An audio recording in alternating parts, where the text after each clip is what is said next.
Voice of TN நடத்தும் கருத்தரங்கம். Delimitation தென் மாநிலங்களை சூழும் அபாயம். ஒருங்கிணைப்பு தோழர் சத்யராஜ். சிறப்புரை தோழர் ஆழி செந்தில்நாதன் அவர்கள். நாள் புதன்கிழமை. நேரம் மாலை 6 மணி. இடம் படைப்பு அரங்கம், R2 காவல் நிலையம் எதிரில், கோடம்பாக்கம், சென்னை. அனைவரும் வருக.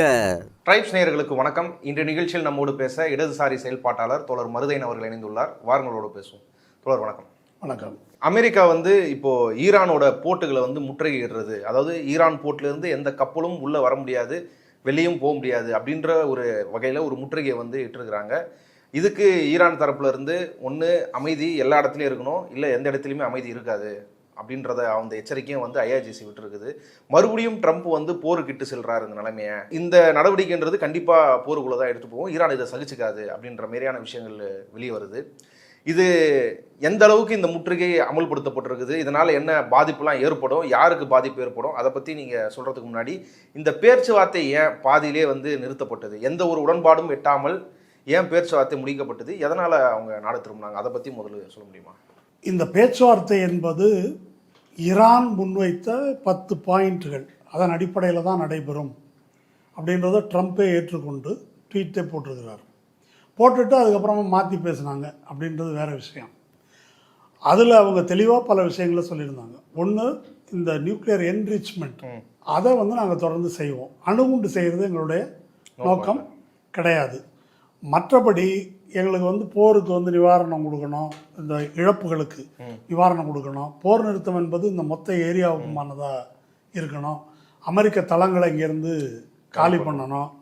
இந்த கிளாஸ் எல்லாம் ஈரான் முன் வச்சுருந்தாங்க.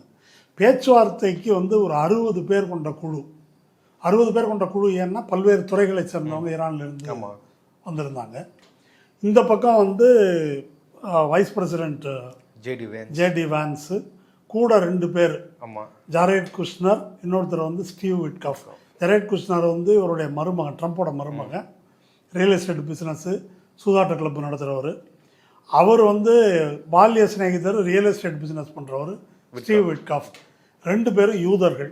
யூதர்கள் என்பது மட்டுமல்ல, இஸ்ரேலுடைய ஜயனஸ்ட் லாபிக்கு நெருக்கமானவர்கள். அவங்கள எதுக்கு அனுப்பியிருக்கிறது, கூட அனுப்புனதுன்னாக்கா, ஏற்கனவே அவங்க தான் அந்த அணுகுண்டுக்கு பேச்சுவார்த்தை நடத்தினாங்க. அணு ஆயுதம் அது தோல்வி அடைஞ்சு போச்சு, இவங்க கூட பேச முடியாதுன்ட்டாங்க ஈரான். வான்ஸ் அனுப்பிட்டு ஒரு துணை அதிபர் வரும்போது இவங்க சில்லற எதுக்கு அப்படின்னு கேட்டால், இதில் வான்ஸ் சமாதான ஒப்பந்தத்தை உடனே பண்ணாமல் பார்த்துக்கிறதுக்கும் இஸ்ரேலுக்கு உளவு சொல்வதற்கும் தான் இவங்க 2 பேரும். இந்த மாதிரி 2 டீம். ஈரான் இந்த பேச்சுவார்த்தையில் சீரியஸாக தான் இருந்தாங்க. 21 மணி நேரம் பேச்சுவார்த்தை நடந்திருக்கு. இந்த பாகிஸ்தான் டிப்ளமேட்ஸுடைய கருத்துப்படி இந்த வெளியுறவுத்துறை அமைச்சர் மற்றும் ஈரானுடைய சபாநாயகர் அவங்க 2 பேரோட வான்ஸ் 2 மணி நேரம் தனியாக பேசினார். 46 ஆண்டுகளுக்கு பிறகு 2 தரப்புக்கும் இடையில் நேரடி பேச்சுவார்த்தை இப்போ தான் நடக்குது. இப்போ இதில் இப்போ அவருடைய அந்த சபாநாயகர் இருக்கார்ல, வந்தார்ல அவைத்தலைவர், அவருடைய கூற்றுப்படி ஒப்பந்த சில அங்குலங்கள் தூரத்தில் இருந்தது, அந்த நேரத்தில் இது கெடுக்கப்பட்டது அப்படின்னு அவர் சொல்கிறாரு. மேக்சிமலிஸ்ட் டிமாண்டை வச்சாங்க. என்ன மேக்சிமலிஸ்ட் டிமாண்டுனாக்கா, அணு ஆயுதம் செய்ய மாட்டோம் என்பது மட்டுமல்ல, அணு செறிவூட்டுதலே கைவிடுகிறோம், இது முடியாதுன்னு சொல்லி தான் தொடர்ந்து அவங்க 10 பாயிண்ட்லேயே தெளிவாக சொல்லியிருக்காங்க. இதுதான் பிரச்சனைன்னா பேசுகிறதுக்கே ஒன்றும் வேலை இல்லை அப்படின்றது தான். கடைசி நேரத்தில் இப்படி திடீரென்று அவருடைய கூற்று, இஸ்ரேலோட பேசினாங்க நெத்தன்யாகுவோட, அப்புறம் தான் இந்த வெளியே போய் பேசிட்டு வந்தாங்க. பேச்சுவார்த்தை அறைக்குள்ளே ஃபோன் அனுமதி கிடையாது, வெளியே போய் பேசிட்டு வந்தாங்க, அப்புறம் தான் இந்த புது பிரச்சனையை கிளப்புனாங்க. அவர்கிட்ட பேசிட்டு வந்த பிறகு தான் யுரேனியம் என்ரிச்மெண்ட் பற்றி பேசுகிறாங்க, அதுக்கு முன்னாடி இல்லை இது புதுசாக கிளப்புனாங்க அப்படின்னு அவர் சொல்லியிருக்காரு. அது ட்ரம்ப்கிட்ட பேசுனாங்களா, நெத்தன்யாகுகிட்ட பேசுனாங்களா அது தெரியாது. அவர் சொல்கிறாரு நெத்தன்யாகுகிட்ட பேசுனாங்க. யாரோ ஒருத்தர் பேச்சுவார்த்தை ஸ்மூத்தாக போயிட்டு இருந்துச்சு, முடிஞ்சிடும், ஒரு சில சிக்கல்கள் தான்ன்ற மாதிரி இருந்த நேரத்தில் இப்படி திடீர்னு முறிந்தது அப்படின்னு சொல்கிறாரு. இப்போது உடனே ட்ரம்ப் இதை அறிவிச்சிருக்காரு, இந்த ஹார்மூஸ் முற்றுகை அப்படின்னு சொல்லலாம்.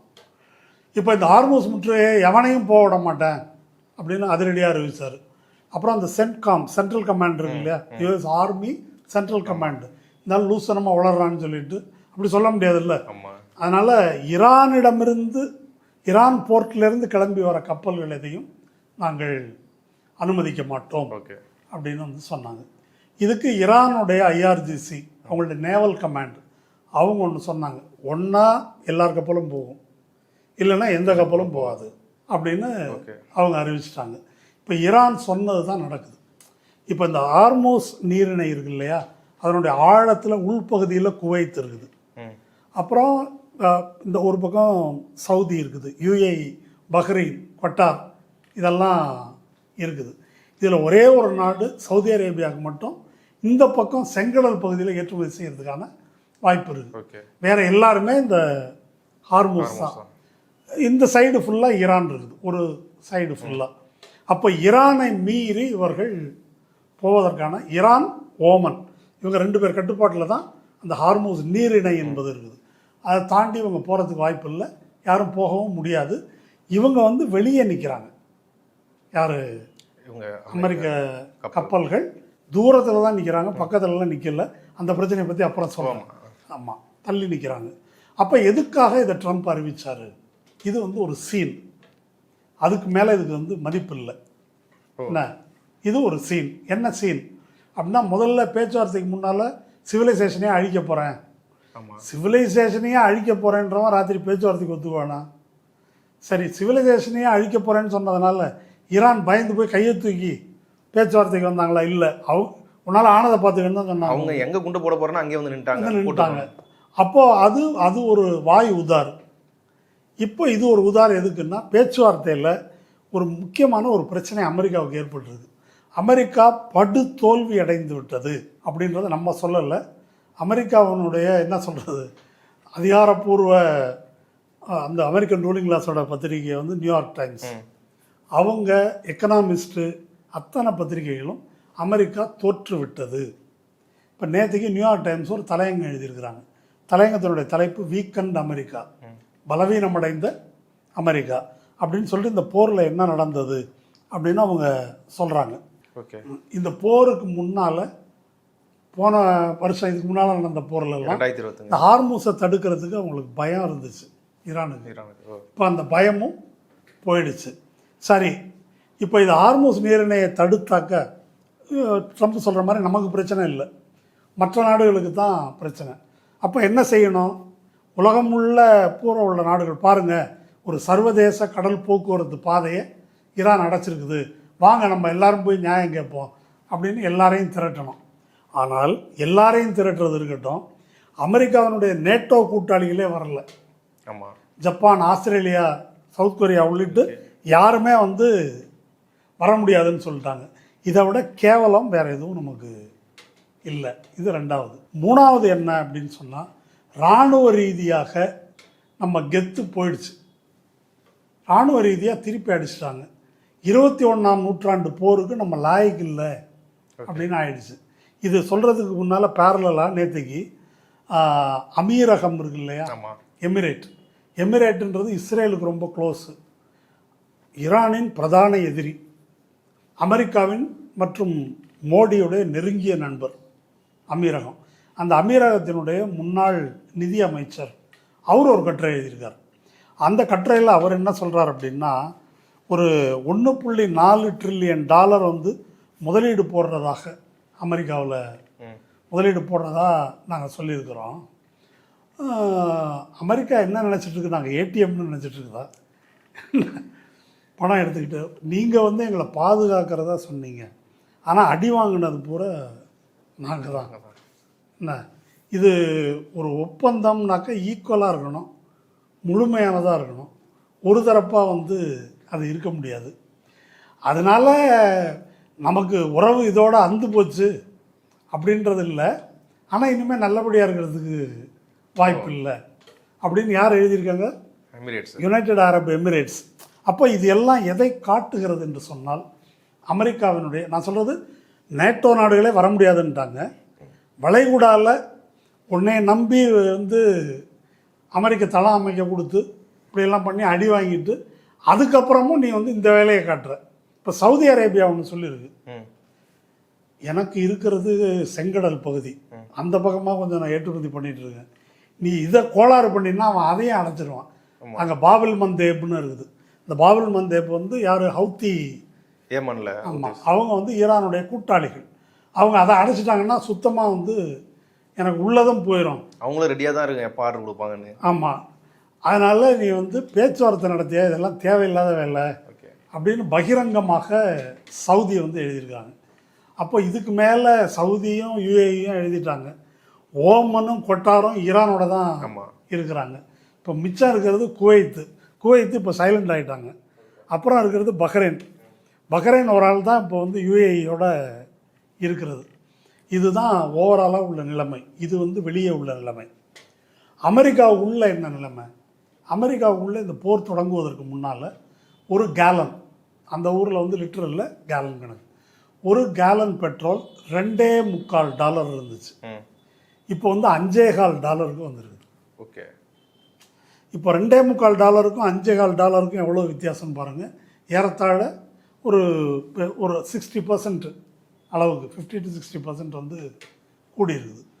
இதன் விளைவு என்னென்னா நமக்கு தெரியாது. அமெரிக்காவில் முழுக்க கார் தான் போக்குவரத்துக்கு வந்து பொது போக்குவரத்துன்றது ரொம்ப குறைவு. அப்போது அவங்களுடைய அன்றாட செலவினத்தில் அது கடுமையாக பாதிக்குது. விலைவாசி உயர்வு அப்படின்றது சீரியஸான ஒரு பிரச்சனையாக வந்திருக்குது. அதை பற்றி சில இதெல்லாம் சொல்லியிருக்காங்க. விவசாயிகள் பெரிய பெரிய பண்ணை வச்சுருக்கிறாங்க. டீசல் வந்து $2 ஏறி இருக்குது. ஏற்கனவே பெட்ரோலை காட்டிலும் டீசல் ஏறி இருக்குது. ஒரு விவசாயி சொல்கிறாரு, ஆண்டுக்கு நான் வந்து 10,000 லிட்டர் டீசல் வாங்குவேன், இப்போ $20,000 எனக்கு எக்ஸ்ட்ரா, இதை எங்கே கொண்டு எதில் விளைய வைக்கிறது நான் அப்படின்னு சொல்லிட்டு கொந்தளிப்பான ஒரு சூழல் எங்கள் விலைவாசி உயர்வினால் உள்ளே ஏற்பட்டுருக்கு. இது அனைத்துக்கும் மேலாக அமெரிக்க இராணுவத்தில் கடும் அதிருப்தி. அமெரிக்க இராணுவத்தில் வந்து ஒரு ஏற்பாடு இருக்குது. இப்போ போரில் சிப்பாய்களாக அல்லது அதிகாரிகள் வரைக்கும் போகிறாங்க. இந்த போரில் எனக்கு உடன்பாடு இல்லைங்க அப்படின்னு சொல்லிட்டு இராணுவத்தை விட்டு வெளியே வர்றதுக்கு ஒரு ஆப்ஷன் இருக்குது. உடனே வர முடியாது, அப்படி தெரிவிக்கலாம். அந்த ஆப்ஷனுக்கு பேர் என்னன்னாக்கா கான்ஷியன்ஷியஸ் அப்ஜெக்டர். என்னுடைய மனசாட்சிக்கு இது. ஆமாம், வியட்நாம் போருக்கு முன்னால் மத நம்பிக்கை அடிப்படையில் அப்படி சொல்கிறதுக்கான ஒரு வாய்ப்பு இருந்தது.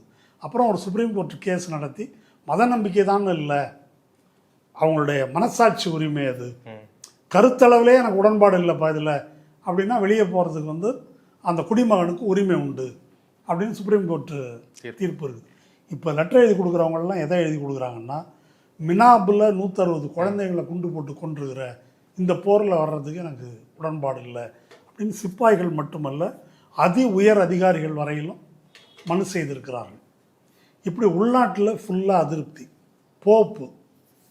போப்பு வந்து இது மாதிரி இந்த போர் இப்படி இந்த பீட் ஹெக்ஸத் பேசினதை ஒட்டி இந்த மாதிரி போர் தொடுப்பவர்கள், கொலை செய்பவர்கள் வந்து இயேசு அவங்களுடைய மன்றாட்டை கேட்க மாட்டார் அப்படின்னு ஒன்று ட்ரம்ப்புக்கு டென்ஷன் ஆகிடுச்சு.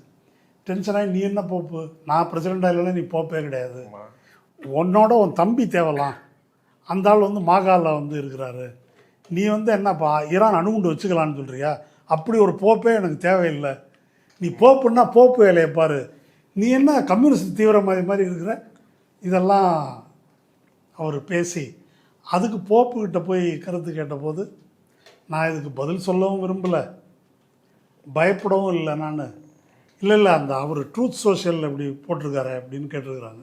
அந்த பேரை பார்த்தாலே உங்களுக்கு சிரிப்பு வரலன்னு சொல்லியிருக்காரு. இப்போ பரவலாக இது இல்லாமல் அவரை ட்ரம்ப்பை இயேசு மாதிரி போட்டு ஒரு இது வேற போட்டாங்க. இப்போ ட்ரம்ப் அதுக்கு வந்து அதை எடுத்துட்டு அது இயேசு இல்லை ஒரு டாக்டர் மாதிரி தான் போட்டிருந்தாங்க அப்படின்னு அதை சமாளிக்கிறாரு. Did you post that picture of yourself depicted as Jesus Christ? Well, it wasn't depicted. It was me. I did post it, and I thought it was me as a doctor, and had to do with Red Cross as a Red Cross worker there, which we support, and only the fake news could come up with that one. It's supposed to be me as a doctor, making people better. எல்லா பக்கமும் ட்ரம்ப்புக்கு இடி.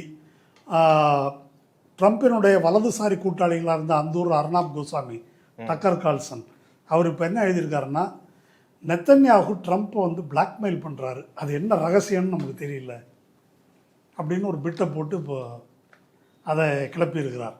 இப்படி முழுக்க ஒரு எதிர்ப்பை சந்திக்கின்ற சூழலில் இதை தாண்டி ட்ரம்ப்போட பிரச்சனை என்னன்னாக்கா, சரி தப்பு பண்ணிட்டேன்னு வெளியே வர முடியாது, தோத்துட்டேன்னு சொல்லி வெளியே வர முடியாது. ஒரு கெத்தை காமிச்சு சார் நான் பண்ணது கரெக்டு தான், அவன் சரண்டர் ஆகிட்டான் பாருங்க அப்படின்னு சொன்னால் நவம்பர் மாதம் வர தேர்தலில் கொஞ்சம் சமாளிக்கலாம்.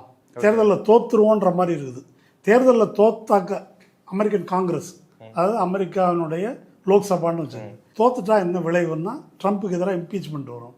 அதுக்கான வாய்ப்பு இந்த பிரச்சனையெல்லாம் இருக்கிறதுனால அதுலேயும் ஜெயிச்சாகணுன்றதுனால இப்படி ஒரு சீனை வந்து அவர் போடுகிறார் என்பது தான். ஏன்னா இது வரைக்கும் நேற்று ராத்திரி ஒரு 7:30 மணிலேருந்து இந்திய நேரப்படி 7:30 மணிலேருந்து முற்றுகை தொடங்கியிருக்கு. இது வரைக்கும் ஒரு தோட்டா கூட 2 பக்கமும் பரிமாறப்படவில்லை. ஓகே, இந்த நம்ம ரோட்டில் சீன் போடுவாங்களே ஏன்னு அந்த மாதிரி அப்படி ஒரு அதில் தான் இருக்குது இப்போதைக்கு. ஓகே, இந்த முற்றுகை என்ன மாதிரியான பாதிப்பை ஏற்படுத்தக்கூடுன்றத பேசலாம். அதுக்கும் முன்னாடி இன்னொன்று தெரிஞ்சுக்கணும்னு நினைக்கிறேன். பேச்சுவார்த்தை ஏன் முடிஞ்சது சொன்னீங்க, அங்கே என்ன நடந்தது, ஈரான் என்ன பொசிஷனில் அங்கே என்ன சாதிக்கணுன்றதுக்காக அங்கே போனாங்க, அதேமாரி அமெரிக்காவும் என்ன பொசிஷனுக்குள்ளே போச்சு, இதில் இஸ்ரேல் கூட அவங்க பேசப்படுறதா சொன்னார். நெத்தனியாவே கூட சொன்னார், ஒரு நொடியும் ஒரு விஷயம் பேசும்போது எனக்கு கம்யூனிகேட் பண்ணிகிட்டே இருந்தாங்க அப்படின்னு நெத்தனியாவும் சொல்லியிருக்காரு. நெத்தனியா இஸ்ரேல் அவங்க என்ன எதிர்பார்த்து அந்த பேச்சுவார்த்தையில் காத்துட்டு இருந்தாங்க? இப்போ இந்த மொத்த போரில் 3 தரப்பு இருக்குது, இஸ்ரேல், அமெரிக்கா, ஈரான். இதில் வந்து இஸ்ரேல் தான் இந்த போரை தூண்டியது. இந்த போர் இந்த தாக்குதல் தொடுக்கும்படி ட்ரம்ப்பை இன்ஃப்ளூயன்ஸ் பண்ணாங்க அப்படின்றத நம்ம நியூயார்க் டைம்ஸில் அதை பற்றி எக்ஸ்போஸ் பண்ணி எழுதியிருக்காங்க, அதை பற்றி பேசியிருக்கிறோம் நம்ம. இப்போ இந்த போர் நிறுத்தம் அப்படின்றதில் 3 தரப்பினுடைய நிலை என்ன?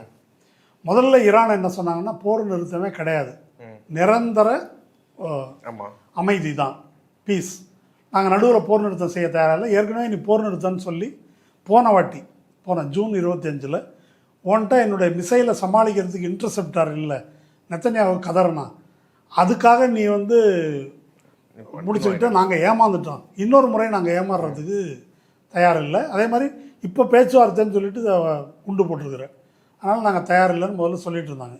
இப்போ ஏன் ஒத்துக்கிட்டாங்க அப்படின்னா சீனா வந்து ஓரளவு இதில் இன்ஃப்ளூயன்ஸ் பண்ணியிருக்குது. ஏன்னா இந்த போர் காரணமாக பொது கருத்து இருக்கு இல்லையா, பாதிப்பு, உலகளவில் பாதிப்பு ஏற்படுது, நமக்கு எதிராக பொது கருத்து வரக்கூடாது என்பதையும் கணக்கில் கொண்டு இதை நீங்கள் வந்து பரிசீலிங்க. பேச்சுவார்த்தையே கூடாதுன்னு சொல்லாமல் போர் நிறுத்தத்துக்கு ஒத்துக்கிட்டு டிமாண்டை முன் வச்சு பேசலாம் என்று சீனா சொன்னதை கணக்கில் கொண்டு இந்த பேச்சுவார்த்தை நடக்கிறதுக்கு சீனா தான் காரணம். ஆமாம், சீனாவோட இன்ஃப்ளூயன்ஸ் வந்து மிக முக்கியமான காரணம். அப்போது பேச்சுவார்த்தைக்கு ஈரான் இணங்குவதற்கு, ஓகே, அதுக்கு சீனா சொன்னது அப்படின்ற இன்ஃப்ளூயன்ஸ் மட்டும் இல்லை, பொதுவாக அரசியல் ரீதியாக இவங்களுக்கு ஈரானுக்கு சாதகமான ஒரு சூழல் இருக்குது, உலக அளவிலே ஒரு அனுதாபம் ஆதரவு இருக்குது, அதை கெடுத்துக்கக்கூடாது. இப்போ ட்ரம்ப் பேசுகிறதுக்கு கூப்பிட்டாரு, இவங்க தான் வீம்பா இருக்கிறாங்க, அப்படி ஒரு சித்திரம் உருவாகக்கூடாதுன்றதுக்காக ட்ரம்ப் பேச்சுவார்த்தைக்கு ஏன் போகிறார் அப்படின்னு சொன்னால், ட்ரம்ப்புக்கு வேறு எதுவும் இப்போது சிவிலைசேஷனை அழிப்பேன் அப்படின்னா அதை செய்யணும், அதை செய்ய முடியாது, அது ஒரு வாய் உதாறு, அதுக்கு போகிறது சாத்தியம் இல்லை. அப்போ என்ன செய்வது? அப்போ இதை பற்றி தான் ஏற்கனவே ஃபினான்ஷியல் டைம்ஸில் வந்து ஆர்டிக்கிளே வந்துருக்குது. போர் நடக்க தொடங்கி சில நாட்கள்லேயே பேச்சுவார்த்தைக்கு ஏற்பாடு பண்ணுங்கன்னு பாகிஸ்தானை நச்சரிக்க ஆரம்பிச்சிட்டாரு ட்ரம்ப். இதை வந்து ஃபினான்ஷியல் டைம்ஸ் வந்து எக்ஸ்போஸ் பண்ணியிருக்குது. ஏற்கனவே பாகிஸ்தான் தானா முன் வந்து செய்யல, இதை ட்ரம்ப் தான் சொல்லி ஏற்பாடு பண்ணது. அவரே கூப்பிடலாம்ல பேச்சுவார்த்தைக்கு ஈரான, அது எப்படி மரியாதையாக இருக்காதுல்ல? இப்போ நீங்கள் ஒரு விஷயம் யோசிச்சு பார்க்கணும், 2 பேர் சின்ன பசங்க அடிச்சுக்கிறாங்க, ஒரு பெரிய மனுஷன் இங்கே வாப்பா 2 பேரும் எதுக்கு அடிச்சுக்கிறீங்க அப்படின்னா கணக்கு இருக்குது. இந்த பக்கம் உலகத்துக்கே பெரிய மனுஷன் யார்? அமெரிக்கா. அது நேருக்கு நேரம் அவனுக்கு சமமாக நின்று அடிச்சுட்டு இருக்கிறது ஈரான். ஈரானுக்கும் பாகிஸ்தானுக்கும் ரொம்ப சுமூகமான உறவெல்லாம் கிடையாது. இது வந்து சன்னி இஸ்லாம், அது ஷியா இஸ்லாம்ன்றது மட்டும் இல்லை, காஷ்மீர் பிரச்சனையில் கடைசி வரைக்கும் இந்தியாவுக்கு ஆதரவாக இருந்திருக்கு ஈரான். ஜிக்கு தான் நன்றி விசுவாசம் இல்லை, அது வேறு பிரச்சனை. அப்போ பாகிஸ்தானுக்கும் ஈரானுக்கும் பல விஷயங்களில் ஒத்து வராது. அப்போது எப்படி பாகிஸ்தான் பஞ்சாயத்துக்காரராக வந்துச்சு அப்படின்ற கேள்வியை நீங்கள் கேட்டாலே இதுக்கு வந்து அர்த்தம் புரிஞ்சிடும். இவங்க தான் கூப்பிட்டு சொன்னது, அதுக்கு ஏற்பாடு பண்ணுங்க. பாகிஸ்தான், எகிப்து, துருக்கி, இந்த 3 பேர் தான், 3 பேரும் அமெரிக்காவுடைய சொன்ன கேட்குறவங்க எல்லாருமே, சரிதானா? எகிப்தெல்லாம் முழு அடிமை. அப்போ இவங்க சொல்லி தான் இது ஏற்பாடு நடந்திருக்குது. அப்படி இப்போ அமெரிக்காவை பொறுத்த வரைக்கும் இந்த பேச்சுவார்த்தை இப்படி கொண்டு வரதுக்கு என்ன காரணம்னா, இதுக்கு மேலே முடியாது, ஏதாவது ஒன்று பண்ணி டீசெண்டாக இதை விட்டு வெளியே வர்றது எப்படி. ஆனால் பாகிஸ்தான் வந்து இந்த ஏற்பாடு செய்யும் போதே சைனாவை போய் பார்த்துட்டு வந்தாங்களே, நீங்களும் வந்து இதில் உதவி பண்ணோம். ஆமாம், ட்ரம்ப் எப்படி அதை அனுப்பிப்பாரு? ட்ரம்ப்பே கேட்டார் சீனா உதவி பண்ணணும்னு.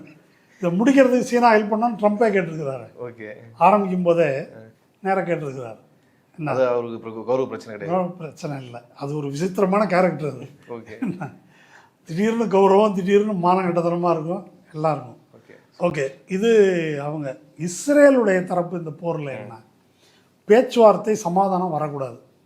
இப்போ இதில் திரும்ப திரும்ப இஸ்ரேலும் அமெரிக்காவும் சொல்லி வருவது என்னென்னா, ஈரான் வந்து அணு குண்டு தயார் பண்ணுது, அதுதான் பிரச்சனை. இப்போ அதில் சில சிக்கல்களை நம்ம வந்து புரிஞ்சுக்கணும். இப்போ இந்தியா அணு குண்டு தயார் பண்ணியிருக்கு, பாகிஸ்தான் அணு குண்டு தயார் பண்ணியிருக்கு இல்லையா. இது எல்லாமே இவங்க சொல்லக்கூடிய நான் ப்ராலிஃபரேஷன் ட்ரீட்டி அதற்கு விரோதமாக தான் இதை பண்ணியிருக்கு. கொஞ்ச நாளைக்கு சும்மா ஒரு தடை அது இதுன்னு சீனை போட்டாங்க, அப்புறம் ஒன்றும் இல்லை. இப்போ ஈரான் மட்டும் ஏன் செய்யக்கூடாது அப்படின்னு கேட்டால், ஈரான் தீவிர அமெரிக்க இஸ்ரேல் எதிர்ப்பாளர் அப்படின்றது. சரி, ஈரான் செய்யக்கூடாதுன்னா இஸ்ரேல் என்ன, இஸ்ரேல்கிட்ட அணுகுண்டு இருக்குன்றது உலகறிந்த ரகசியம், யாருமே தெரியாத மாதிரி வந்து நடிச்சிட்டு இருக்கிறாங்க. அணுவில் இருக்குது, அணுகுண்டும் இஸ்ரேல்கிட்ட இருக்குது. அது இருக்கான்னு சோதனை போடுவதற்கு யாரும் போகலை. இஸ்ரேல் இந்த நான் ப்ராலிஃபரேஷன் ட்ரீட்டி அணு ஆயுத பரவல் தடை ஒப்பந்தத்தில் கையெழுத்து போடாத நாடு. ஈரான் கையெழுத்து போட்டிருக்குது. கையெழுத்து போட்டால் என்ன அப்படின்னாக்கா, சர்வதேச அணுசக்தி முகமை உங்கள் அணுமின் நிலையம் இருக்குது இல்லையா, அதை வந்து நேரடியாக சோதனை செய்ய அவங்களுக்கு உரிமை இருக்குது. அப்படி சோதனை எல்லாம் பண்ணிவிட்டு பல முறை IAEA சொல்லியிருக்குது, இவங்க அணு உண்டு தயாரிக்கல, அந்த அளவுக்கெல்லாம் செறிவூட்டப்பட்ட யுரேனியம் இங்கே இல்லை அப்படின்னு சொல்லியிருக்குது. இது இல்லாமல் ஒபாமா ஆட்சி காலத்தில் JCPOA அப்படின்னு ஒரு ஒப்பந்தம் போட்டு 3 விழுக்காட்டுக்கு மேல் நாங்கள் வந்து செறிவூட்ட மாட்டோம் அப்படின்லாம் ஒப்பந்தம் போட்டுக்கிறாங்க. 2018 ட்ரம்ப் வந்த பிறகு தான் அந்த ஒப்பந்தத்தை வந்து தூக்கி கடாசிடுறாரு. அதுக்கப்புறம் இந்த பேச்சுவார்த்தை இதெல்லாம் நடக்குது. இப்போ இந்த கணம் வரைக்கும் அவங்கள்ட்ட அது அணுகுண்டு தயார் பண்ணாங்கன்றதுக்கு எந்த ஆதாரமும் இல்லை. இது இல்லாமல் போன வருஷம் நான் குண்டு போட்டு எல்லாத்தையும் அழிச்சிட்டேன், முடிஞ்சு போச்சு அப்படின்னு 12 நாள் முடிக்கிறதுக்கு காரணமே முடிஞ்சிச்சு, அவங்ககிட்ட எதுவும் கிடையாது, ஒன்றும் கிடையாது. ஆப்லிட்டரேட்டட்னா துப்புரவாக ஒழிக்கப்பட்டதுன்னு பொருள் அது அப்படின்னு சொல்லிட்டு இப்போ திரும்ப அதை எடுத்துருக்குறாங்க. இப்போ இதை என்ன புரிஞ்சுக்கணும் அப்படின்னா, இது வந்து ஒரு பூச்சாண்டி. அணுகுண்டுன்றது ஒரு பூச்சாண்டி இஸ்ரேலை பொறுத்த வரைக்கும். இஸ்ரேலுக்கு என்னென்னா, இதை காட்டியே ஈரானுக்கு எதிரான பொருளாதார தடையை நீடிக்க வேண்டும். இப்போ இந்த நெத்தன்யாகுவை பொறுத்த வரைக்கும் ஒரு டீட்டெயிலில் கொடுத்துருக்குறாங்க இணையத்திலலாம். இது வரைக்கும் இந்த 10 நாளில் குண்டு தயாரிக்க போகிறாரு, 1 மாதத்தில் குண்டு தயாரிக்க போகிறான்னு எத்தனை வாட்டி அவன் சொல்லியிருக்கிறான். யார்? நெத்தன்யாகு. ஒவ்வொரு முறையும் இதை சொல்லி ஈரான் மேலே போர் தொடுக்க வைக்க வேண்டும் அமெரிக்காவை அப்படின்றது தான். இஸ்ரேல் தனியாக போர் தொடுத்தால் அடி வாங்க முடியாது அமெரிக்கா உதவி இல்லாமல்.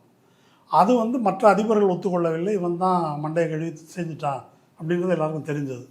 இப்போ பொருளாதார தடையால் பலவீனப்படுத்தப்பட்ட ஈரான் மீது இப்போ குண்டு போட்டு ஆலைகள், எண்ணெய் கிடங்குகள், அப்புறம் பல்கலைக்கழகங்கள், குடியிருப்புகள், ஆஸ்பத்திரி எல்லாத்துக்கும் குண்டு போட்டு நாட்டையே நாசமாக்கிட்டாங்க. 13,000 டார்கெட்டில் குண்டு போட்டிருக்கிறாங்க. இப்போ இப்படி அழித்த பிறகு ஒரு கோட்பாடு ஒன்று இருக்குது, மோயிங் த கிராஸ் அப்படின்னு சொல்கிறாங்க. அப்படின்னா மோயிங் த கிராஸ்னால் அந்த புல் வளர்க்குறாங்க இல்லையா பணக்காரர்கள் வீட்டில், ஒரு குறிப்பிட்ட அளவுக்கு மேலே வந்துட்டாங்க, ஒரு சைஸுக்கு வெட்டுவாங்கல்ல, முடி வெட்டுற மாதிரி தான் வெட்டுற மாதிரி. அந்த மாதிரி காசா சுற்றி இருக்கக்கூடிய லெபனான் எல்லா இடத்துலையும் அந்த அப்பப்போ அடித்து அவங்கள பலவீனப்படுத்தி ஒரு இதில் வைக்கணும் இஸ்ரேலோட. ஆமாம், தன்னை மேலே ஒரு இதாக வந்துடுற அளவுக்கு விடக்கூடாது. அப்படி வந்து ஒரு பிச்சை எடுக்கிற நிலையில் ஈரானை வச்சுருக்கணும் என்பது தான் இஸ்ரேலின் நோக்கம். அதனால தான் வந்து இந்த பேச்சுவார்த்தையை முறிப்பதற்காக லெபனான் மேலே தாக்குதல் தொடுத்தது. எப்படியாவது இந்த பேச்சுவார்த்தையை வந்து பிரேக் பண்ணணும் அப்படின்றது ஈரானுடைய கணக்கு. அப்போ இந்த 3ஐயும் பாருங்கள், ஈரான் ஒரு நேர்மையான ஒப்பந்தத்துக்கு வர முயன்றது, அமெரிக்காவுக்கு தன்னுடைய முகத்தை காப்பாற்றி கொள்ளுகின்ற ட்ரம்ப்புக்கு அப்படி ஒரு தேவை, இஸ்ரேலுக்கு இது முடியக்கூடாது. இந்த கான்டெக்ஸ்டில் தான் இந்த போர் நிறுத்த ஒப்பந்தம். இப்போ இந்த நேற்று அதான் இந்திய நேரப்படி நேற்று நைட்டு 7:30 மணிக்கு வந்து உங்கள் முற்றுகையை வந்து அமுல்படுத்தியிருக்கிறாங்க.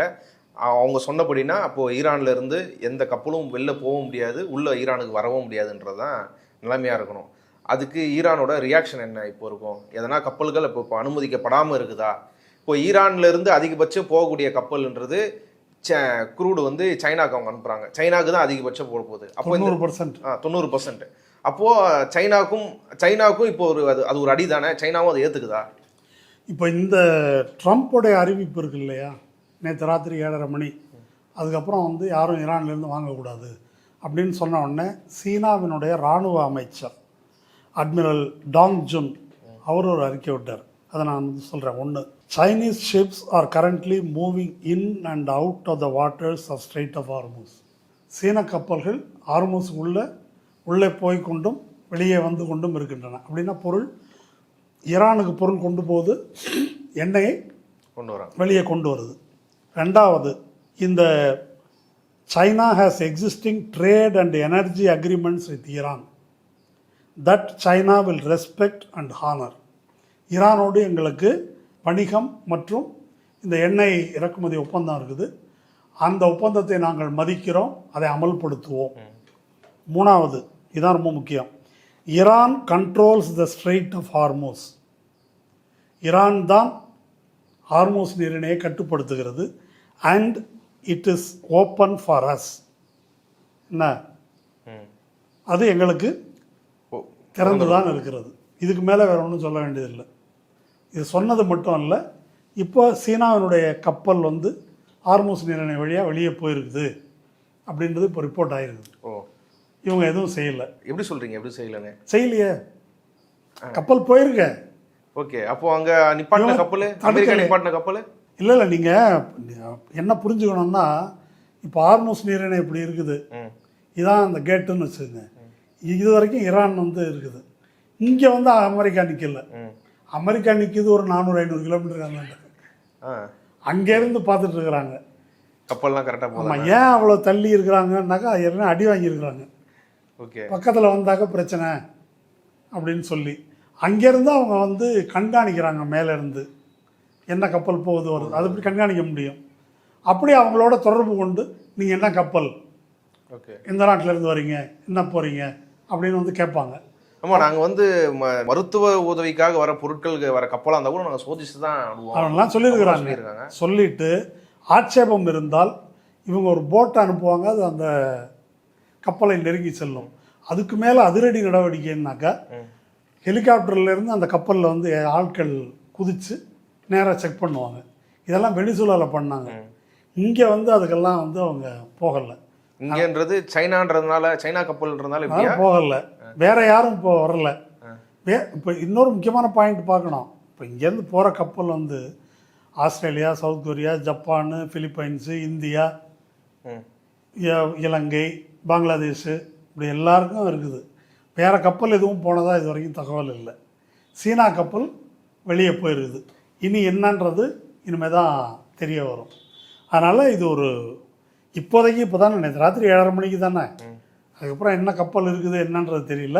என்ன முக்கியமாக தெரிஞ்சுக்கணும்னா, ஈரான் ஒரு பாயிண்ட் சொன்னாங்க இல்லையா, எங்கள் கப்பல் போக முடியாதுன்னா எவன் கப்பலும் போக முடியாதுன்னு சொல்லி, எவன் கப்பலும் போக முடியாதுன்றது அமலாகுது.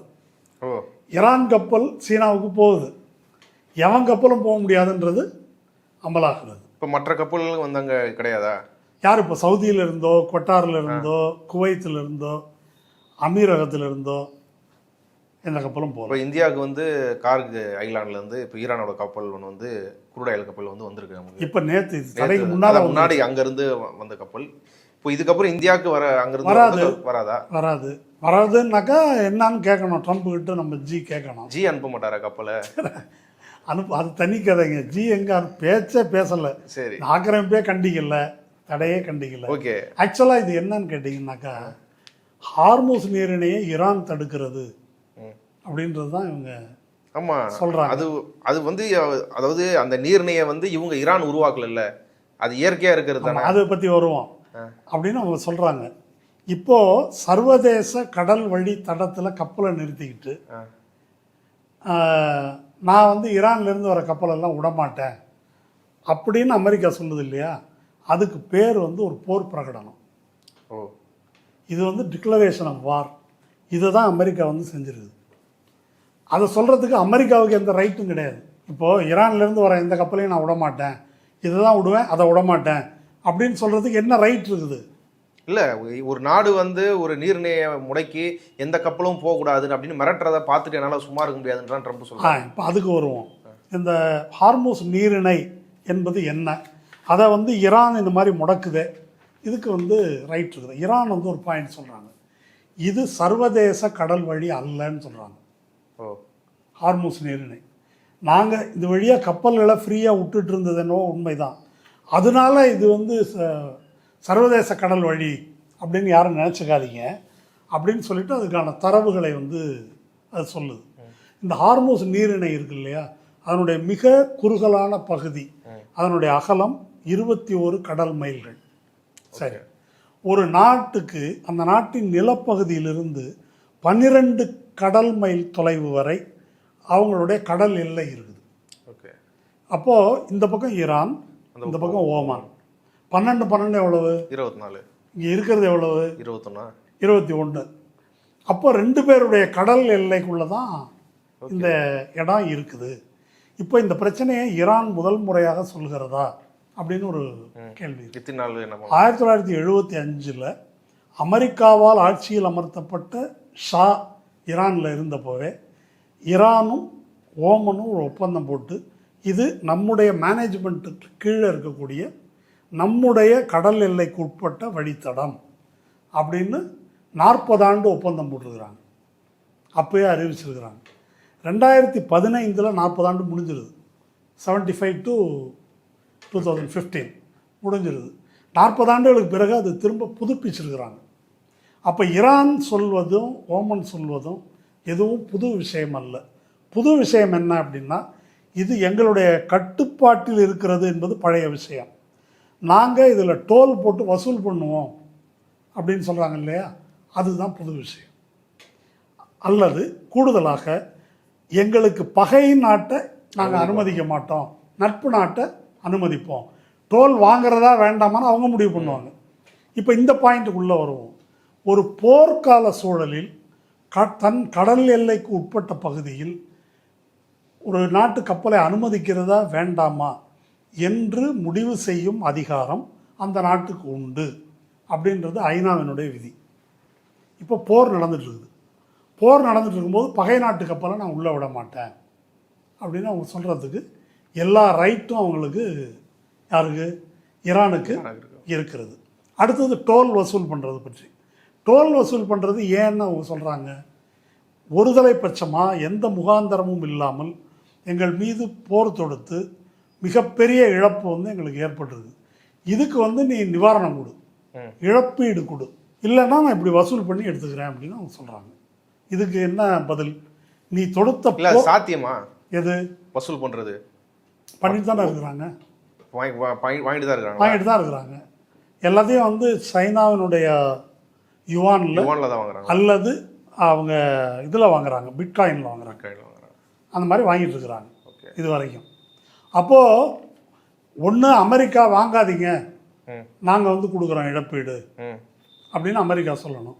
நீ வந்து 13,000 இடத்துல குண்டு போட்டு நாட்டையே நாசமாக்குவ, வசூல் பண்ணக்கூடாது அப்படின்னா அதை யாராவது கேட்டாங்களா? எந்த நாடாவது கேட்டாங்களா? தடுத்து நிறுத்தினாங்களா அந்த போகிற ஆக்கிரமிப்பு போகிற? ஐநா உள்பட யாரும் தடுத்து நிறுத்தலை. இப்போ ஹார்மூஸை தடுத்துட்டேன்னு கேட்குறதுக்கு அருகதை யாருக்காவது இருக்குதா? கேட்க முடியுமா? அப்போ அதுதான் செய்வாங்க. அப்போ அந்த லாஜிக் வந்து ரொம்ப சிம்பிளான லாஜிக்கு, சாதாரணமான நியாயம் இது. நீ குண்டு போட்டு நாட்டை பூரா அழிச்சிடுவ, அப்புறம் அவங்க ஒன்றுமே செய்யக்கூடாது, உனக்கு ஃப்ரீயாக விடணும்னா இழிச்சா வேணாம். அப்போது அதை அவங்க இந்த அடிப்படையில் தான் அதை முன்வைக்கிறார்கள். ஆனால் நீங்கள் வெனிசுலா கப்பலை நடுக்கடலில் போய் மறிக்கிறது, அதை அப்படியே திருடிட்டு போகிறது, இந்த வேலையெல்லாம் அமெரிக்கா செஞ்சுருக்குது. எந்த சட்டத்தின் கீழ் செஞ்சது? யார் கேட்டாங்க? கேட்கல. இப்போ அமெரிக்கா இப்படி செஞ்சுருக்காங்க இல்லையா, இதை ஈரான் வந்து இவர்கள் கடற்கொள்ளையர்கள்னு சொல்லி, அப்படிதான் சொல்லியிருக்காங்க, பைரேட்ஸ் இவங்க. ஓகே. இப்போ வெனிசுலாவில் அவங்க பண்ணது ஒரு பைரேட் கடற்கொள்ளைன்னு செய்கிற வேலையை தான் அவங்க செஞ்சாங்க. அந்த வேலையை தான் இங்கே செய்கிறாங்க. இப்போ ஹார்மூஸ் நீரிணையை பற்றி நம்ம இதை புரிஞ்சுக்கணும். அப்போ இதில் என்ன முக்கியம் அப்படின்னா, உலக நாடுகள் இதை பற்றி பேசவில்லை. யோக்கியமாக இந்த நியாயத்தை வந்து பேசணும் அவங்க. இல்லை, ஆனால் உலக நாடுகள்லாம் ரொம்ப கவலையாக அதாவது ஸ்ட்ரெயிட் ஆஃப் ஃபார்மர்ஸ் வந்து எல்லாருக்கும் வந்து அந்த டிரான்சிஷன் வந்து நடக்கணும், அது தங்கு தடையெல்லாம் நடக்கணும், அதுதான் அதை பற்றி ஈரான் கன்சர்ன் பண்ணணும், ஈரான் கன்சல்ட் பண்ணுன்றதான் அழுத்தம் கொடுக்குறாங்க. மற்ற நாடுகள் மட்டும் கிடையாது, இவங்களே கல்ஃப் கண்ட்ரீஸில் இருக்கிற மற்ற நாடுகளே வந்து ஈரான் வந்து நடவடிக்கை எடுக்கணுன்றவங்களுக்குலாம் பேசியிருக்கிறாங்கல்ல, ஏன் அப்படி ஒரு அழுத்தம் கொடுக்குறாங்க? இல்லை இதில் நேர்மையற்ற முறையில் எல்லா உலக நாடுகளும் நடந்து கொள்ளுது. இது வந்து ஒரு சீரியஸான பிரச்சனைங்க. இது இப்போ அமெரிக்கா செய்து கொண்டிருப்பது ஈரானுக்கு எதிரானது இல்லை. ஏற்கனவே நம்ம பார்த்துட்டோம், வெனிசுலாவில் பார்த்துட்டோம், கியூபாவில் தடை விதிச்சாங்க, கிரீன்லாண்டை நான் எடுத்துக்குவேன்றது, அது கனடாவை வந்து இன்னொரு மாநிலம்னு சொல்கிறது. இது மாதிரி அடாவடித்தனம் எல்லை மீறி போய் யாருக்குமே கேட்குறதுக்கு துணிச்சல் இல்லை. டாரிஃப் போடுவேன், அவன்கிட்ட வாங்கக்கூடாது இவன்கிட்ட வாங்கக்கூடாது அப்படின்னா யாருக்கும் மானம் இல்லை. இப்போ ஈரான் வந்து ஒரு நாடு ஃபைட் பண்ணுதுன்னா அது ஈரான் தனக்காக மட்டும் ஃபைட் பண்ணலை, நாடுகளின் இறையாண்மைக்காக அது வந்து ஃபைட் பண்ணுது. இறையாண்மையை மீறுகின்ற அமெரிக்காவினுடைய இந்த அடாவடித்தனம் இருக்கு இல்லையா, அதற்கு எதிராக ஈரான் வந்து ஃபைட் பண்ணுது. அப்போ யோக்கியமான முறையில் பேச வேண்டியது நாடுகளுடைய கடமை. ஆனால் நேட்டோ உள்ளிட்ட நாடுகள் என்ன சொல்லியிருக்காங்கன்னா, நாங்கள் வரலப்பா இந்த ஆட்டத்துக்கு அப்படின்னு சொன்னதுக்கு மேலே வந்து யாரும் சொல்லலை. இந்தியா இன்னும் கேவலமாக ஈரான் நடத்திய பதில் தாக்குதலை கண்டிச்சிருக்கே தவிர மினாபுல குழந்தைகளை கொன்றது உள்ளிட்டு எதையும் வந்து அவர் சுப்ரீம் லீடர் கொண்டதுக்கும் கண்டிக்கல, இந்தியா வந்து கண்டிக்கல. இந்தியாவுக்கு வந்துட்டு போன கப்பல், ஈரானோட கப்பல், அந்த வீரர்கள் கொல்லப்பட்டதே கண்டிக்கல. இவ்வளவு கேவலமாக இந்தியா நடந்து கொண்ட பிறகும் இந்திய மக்களின் மேலே மதிப்பு வைத்து ஈரான் வந்து இந்திய கப்பலை எங்களுக்கு பகை அல்ல அப்படின்னு இந்தியாவுக்கு போகிற கப்பலை விட்டுருக்குது. நேற்று கூட ஈரானோட அம்பாசிடர் அவரு பேசியிருக்காரு, நாங்கள் நல்ல உறவு தான் எப்பவுமே இந்தியா கூட உடன்படுறோம், இந்தியா என்னன்றதை அவர் சொல்லலை, ஆனால் நாங்கள் பெரிய மதிப்பு எதையும் வச்சிருக்கிறன்றத பதிவு பண்ணுறது. இல்லை இந்த தடை டோலோ வாங்க மாட்டேன்னு சொல்லியிருக்காருன்னு நினைக்கிறேன். ஆமாம், இல்லை ஒரு விஷயத்தை கொஞ்சம் யோசிச்சு பாருங்களேன். போர் ஆரம்பித்து குண்டு போட ஆரம்பித்தாங்க. குண்டு போட ஆரம்பித்த உடனே ட்ரம்ப் செஞ்ச வேலை என்ன தெரியுமா, ரஷ்யாவிலிருந்து ஈரானிலிருந்து எண்ணெய் வாங்க தடை இல்லைன்னு. ஆமாம், இப்போது எண்ணெய் வாங்கக்கூடாதுன்னு இதனால் பொருளாதார தடை விதிச்சுட்டு அதனுடைய உச்சகட்டமாக தான் நீ பொருளாதார தடை விதித்து இவன் அடங்க மாட்டேன்றான் அப்படின்ட்டு தான் நீங்கள் வந்து போர் தொடங்குறீங்க. போர் தொடங்கின உடனே நீ வந்து இந்த தடையை லிஃப்ட் பண்ணுறது என்ன காரணம்? ஒரே காரணம்தான். என்ன காரணம்? ஈரான் எண்ணெயும் ரஷ்யா எண்ணெயும் வரலன்னா உலக சந்தையில் எண்ணெய் விலை தாறுமாறாக ஏறும், பொருளாதார நெருக்கடி வந்து ஏற்படும். இதுக்கு பயந்துக்கிட்டு தான் சரி ஒரு மாதத்துக்கு வாங்கிக்கங்க அப்படின்னு அது மாதிரி இந்தியாவுக்கெல்லாம் அனுமதி கொடுத்தாங்க. இப்போ ஒரு மாதம் முடிஞ்சு போச்சு. இப்போ இதுக்கு மேலே வாங்குறதான்னு ஐயாட்ட இவங்க கேட்கணும். கேட்டாங்களாமே, அதான் கேட்டு தான், கேட்காம வாங்க முடியாது, செய்ய முடியாது. கேட்டு செய்கிறாங்க, நல்ல அடிமையாக இருக்கிறாங்கன்னு சர்டிஃபிகேட் கொடுத்துருக்குறாங்க. என்ன அப்போது இதுதான் இந்த இந்தியா உள்ளிட்ட நாடுகளுடைய யோக்கியதை. இப்போ அந்த மாதிரி திறந்து விட்டவன் இப்போ நான் முற்றுகையிட்டு தடுக்கிறேன்னு சொல்கிறானே, இது கேலி கூத்தா யாருக்கும் தெரியலையான்னு நான் கேட்குறேன். போர் நடக்கும்போது எண்ணெய் விலை உயரக்கூடாது அப்படின்னு நினச்ச அமெரிக்கா இப்போ எத்தனை நாளைக்கு இதை தாக்கு பிடிக்க முடியும்னு யோசிச்சு பாருங்கள். இதன் காரணம் இதை கன்சர்ன் பண்ணாமலையா அந்த அறிவிப்பு கொடுத்துருப்பாங்க. இதை இப்போ அவங்களோட போக்குவரத்தை நிப்பாட்டினா அது இன்னும் தட்டுப்பாடே அதிகரிக்கும். ஏற்கனவே விலை உயர்ந்துருக்கு, அமெரிக்காவில் கணிசமாக விலை ஏறிடுச்சு. இப்போ என்ன அமெரிக்கா ஒரு கணக்கு பண்ணுது அப்படின்னா கேனத்தனமான ஒரு கணக்கு தான் இது. என்ன கணக்கு அப்படின்னு சொன்னால், ஈரானுடைய பொருளாதாரத்தை கிட்டத்தட்ட அழிச்சாச்சு எல்லாத்தையும் குண்டு போட்டு. இந்த வருமானத்தையும் தடுத்துட்டாக்க சமூகமே இங்கே வந்து அங்கே இயங்கக்கூடிய நிலைமையில், ஒரு பொருளாதாரம் இயங்கக்கூடிய நிலைமையில் இல்லை.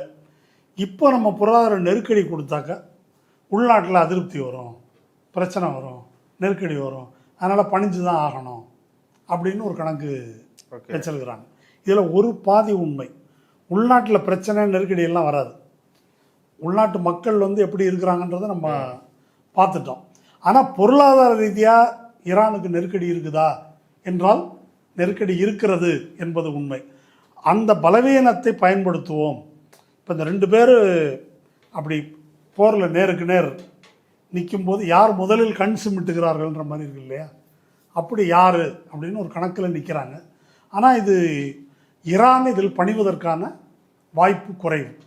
அதாவது ஒரு ஒப்பந்தத்துக்கு போகலாம், ஆனால் ஒரு அடிமை ஒப்பந்தத்துக்கு அவங்க போகிறதுக்கான வாய்ப்பு இல்லை. இல்லை, இப்போ இந்த கப்பல்கள் வந்து இப்போ சைனா கிட்ட அவங்களால வச்சுக்க முடியாது, அதை தடுக்க முடியாது, அதனால் அதை விட்டாங்க. பிற கப்பல்கள் வர்றது நிப்பாட்டினா இவங்களோட ரியாக்ஷன் என்னவா இருக்கும்? ஈரானோட ரியாக்ஷன் ஈரான்லேருந்து புறப்படக்கூடிய மற்ற கப்பல்கள் வந்து இவங்க நிப்பாட்டுறாங்க. மற்ற கப்பல்கள் யாரும் வரலையே இப்போ, அந்த ரிஸ்க்கை எடுக்கல. ஓகே, சைனா அந்த ரிஸ்க்கை எடுத்துருக்குது. இனி வேற யாராவது அப்படி வந்து இவங்க தடுக்கிறாங்க அப்படின்னா, அதாவது ஹார்மூஸை தாண்டி வெளியே வந்துடுவாங்க. நல்லா புரிஞ்சுங்க நீங்கள். ஹார்மூஸ் நீரிணை பக்கத்தில் கூட அமெரிக்கா வந்து இன்னும் போகலை.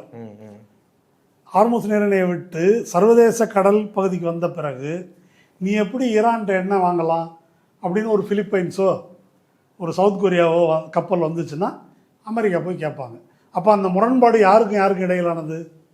எந்த கப்பல் எந்த நாட்டு வருதோ அந்த நாடு, சவுத் கொரியா அல்லது பிலிப்பைன்ஸுக்கும் அமெரிக்காவுக்கும் இடையிலானது. அவங்க தான் அதை எதிர்த்து நிற்கணும் இல்லையா? அப்போ ஈரானோட பிரச்சனை இல்லை. ஆமாம், ஈரான் வந்து வித்துருச்சு, வெளியே வந்துருச்சு. இப்போ ஈரானை இதுக்கு மேலே வம்பு இழுக்கணும் அப்படின்னா, நீ ஏன் சவுதி கப்பலை விட மாட்டேன்ற, நீ வந்து எமிரேட் கப்பலை ஏன் விட மாட்டேன்ற அப்படின்னு அமெரிக்கா போய் கேட்கணும். அதுக்கு ஹார்மூஸ் நீரிணைக்குள்ளே போகணும். நான் வந்து ஈரானுடைய ஸ்பீடு போட்டை காலி பண்ணிடுவேன், தொலைச்சிருவேன், ஒழிச்சிருவேன். பக்கத்திலே போகல. இப்போ அப்ரஹாம் லிங்கன் ஒரு கப்பல், ஏற்கனவே இருக்கிறதுலே பெரிய விமானம் தாங்கி கப்பல் அது. அந்த கப்பலை வந்து 3000 கிலோமீட்டர் தள்ளி கொண்டு நிறுத்தி வச்சுருந்தாங்க. ஏன்? பக்கத்தில் வந்தப்போ ஏவுகணை போய் அடிச்சு உடனே அங்கே போயிட்டாங்க. ஃபோர்டுன்னு ஒரு கப்பல், அதுவும் ஆமாம், அந்த கப்பல் தீப்பிடிச்செறிஞ்சு அமெரிக்காவுக்கு கொண்டு போயிட்டாங்க. கேட்டாக்க இல்லை அங்கே அடிக்கலை, லாண்ட்ரியில் தீப்பிடிச்சிருச்சு, ரிப்பேர் பண்ணுறதை கொண்டு போயிடுறாங்க அப்படின்னு சொல்லி அதை சமாளித்தாங்க. அதனால் இந்த விமானம் தாங்கி கப்பல்களை பக்கத்தில் கொண்டு வரத்துக்கே அவர்களுக்கு அச்சமாக இருக்கிறது. ஹார்மூஸ் நீரிணைக்குள்ள கனவிலும் அமெரிக்கா நுழைய முடியாது. அதுக்குள்ளே இவனுடைய நுழைஞ்சாக்க சின்ன பின்னமாகி வெளியே போவாங்க. அதுதான் வந்து நடக்கும். அந்த அளவுக்கு அவங்க எக்யூப்டாக இருக்கிறாங்க. ஈரான் என்னன்னாக்கா முக்கியமாக எலக்ட்ரானிக் வார்ஃபேர், இவங்களுடைய இதை வந்து அவங்களால வந்து ஜாம் பண்ண முடியும். அதை ஏற்கனவே சமீபத்தில் நிரூபிச்சிருக்காங்க. அவங்க ஜாம் பண்ணி கப்பல்களையே வந்து முடக்க முடியும் அப்படின்றது ஒன்று. உள்ளே வந்தால் கன்னி வெடிகள், ஸ்பீடு போட்டு, ஏவுகணைகள் எல்லாம் இருக்குது. உங்களுக்கு தெரியும், ஈரான் பக்கத்தில் வரிசையாக மலைத்தொடர், அங்கேருந்து அடித்தா எல்லாம் தீப்பிடிச்சி எரியும். இல்லை, இந்த கன்னி வெடிகள்லாம் வந்து அது சும்மா போலியாக சொன்னாங்க. நாங்கள் போர் கப்பலை வச்சு எல்லாத்தையும் ரிமூவ் எடுத்துட்டோம், அப்படி ஒரு காடே கிடையாது ஈரான் கிட்ட அப்படின்றாரு. ஆமாங்க. இப்போ நான் ஒன்று சொல்கிறேன் கேளுங்க. உங்கள் வீட்டை சுற்றி ஒரு சின்ன தோட்டம் இருக்குது. தோட்டத்தில் ஏகப்பட்ட பாம்பு இருக்குது அப்படின்னு வச்சுக்குவோம். ஒருத்தர் வர்றாரு, எல்லா பாம்பெல்லாம் பிடிச்சாச்சு, ஒன்றும் பயப்பட வேண்டியதில்லை, சும்மா ஃப்ரீயாக நைட்டில் வரலாம் நீங்கள் அப்படின்னா நீங்கள் எப்படி வருவீங்க? தைரியமாக வருவீங்களா?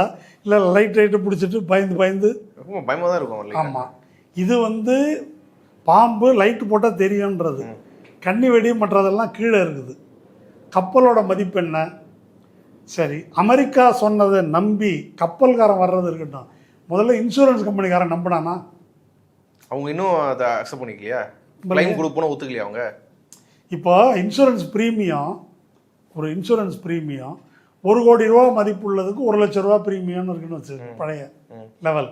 இப்போ அந்த தொகைக்கு சரியா ட்ரம்ப் சொல்லிட்டாரு, கன்னிவடியெல்லாம் எடுத்துட்டாராம், தைரியமாக போங்க, 1 கோடி ரூபாய்க்கு 1 கோடி ரூபாய் நான் கொடுக்குறேன், 1 லட்ச ரூபா ப்ரீமியம் கட்டுங்கன்னு யார் சொல்லணும்? இன்சூரன்ஸ் கம்பெனியே நம்பலையே. நான் எடுத்துட்டேன்னா சரி ரைட் எடுத்துட்டேன், யார் நம்புறது இல்லையா? அதனால் இது வந்து ஒரு வாயு உதார் என்பதற்கு மேல் அச்சம்தான் அங்கே வந்து தீர்மானிக்கிறது. இது எல்லாத்தையும் அவங்க பார்க்குறாங்க, என்ன அடி விழுன்றதெல்லாம் பார்க்குறாங்க. ஏற்கனவே அமெரிக்காவை எப்படியெல்லாம் அடிச்சிருக்கிறாங்கன்னு பார்க்குறாங்க. இத்தனையும் பார்த்துட்டு கப்பலை பறி கொடுக்குறது யாராவது வருவானா? இது ஒரு புறம் இருக்க, ஏற்கனவே ஹீலியம் இருக்கு இல்லையா? ஹீலியம் தான் செமிகண்டக்டர் சிப்புக்கு இதுக்கெல்லாம் முக்கியம். ஹீலியத்தை மட்டும் ஏன் சொல்கிறேன்னா, மிச்சம்லாம் வந்து அப்படியே இருக்கும், சோறு தண்ணி இல்லாமல் அந்த மாலுமிகள் வந்து அங்கே இருப்பாங்க. ஹீலியம் வந்து ஒரு 50 நாள் ஆனால் காற்றோடு போயிடும் எல்லாம். அது -250 டிகிரி சென்டிகிரேடுக்கு மேலே வச்சுருக்கணும். அநேகமாக இப்போ ஹீலியம் ஏற்றிய கப்பல் பூரா வந்து ஊற்றிக்கும். இப்போ இவங்க தடுத்துருக்கிறதுனால இது ஊற்றிக்கும். ஈரான் வந்து இப்போ எண்ணெய் ஏற்றுமதி இருக்கு இல்லையா? இப்போ சீனா கப்பல் போயிட்டு இருக்குது. அவங்க கப்பல் போகலை அப்படின்னா ஈரானுக்கு ஒரு பிரச்சனை இருக்குது.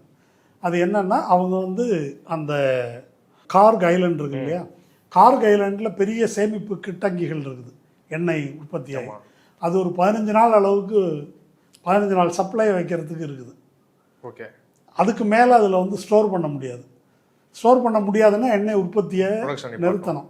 ப்ரொடக்ஷனை நிறுத்தினாக்க எண்ணெய் வயலில் சில பாதிப்புகள் ஏற்படும். பாதிப்புன்னா உற்பத்தி இழப்புகள் ஏற்படும். அப்படி ஒரு நட்டம் இருக்குது. அதுக்கு இன்னும் 15 நாள் இருக்குது. அதனால் இது வந்து ஒரு என்ன நீயா நானா என்ற ஒரு இது அமெரிக்காவை பொறுத்த வரைக்கும் இது மிக முக்கியமாக அவங்க முகத்தை கௌரவத்தை காப்பாற்றிக் கொள்வதற்கான ஒரு நடவடிக்கை, ஒரு கண்துடைப்பு, அவ்வளோதானே? அவ்வளோதான்.